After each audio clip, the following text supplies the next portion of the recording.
Hello दोस्त, आप देख सकते हैं हमारे पास होम थिएटर के छोटे स्पीकर सोनी कंपनी के, मतलब नॉर्मल स्पीकर है।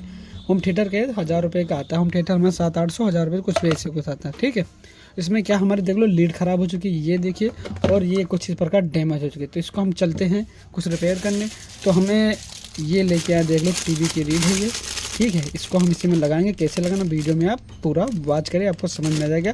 बाई चांस आपके घर पे कभी ख़राब हो जाए तो इस तरह की लीड ला के इसमें लगा सकते हैं जी। प्रोसेस है, आराम से लग जाएगी और अपना काम फिर प्रोसेस उसी तरह बजने लगेगा। ठीक है, चलो दोस्त फटाफट इसमें लगाते हैं, फिर आपको आगे दिखाते हैं।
दोस्त पूरा पूरा कंप्लीट एकदम प्यारा प्यारा लग रहा है। ठीक है, चलो दोस्त, ये वीडियो हम आपको अच्छी लगी, हमने इसको कैसे बनाया आपको भी हमारी वीडियो को सीखने को मिला है, तो मेरे चैनल को सब्सक्राइब जरूर करें। चलो, जय हिंद, जय भारत।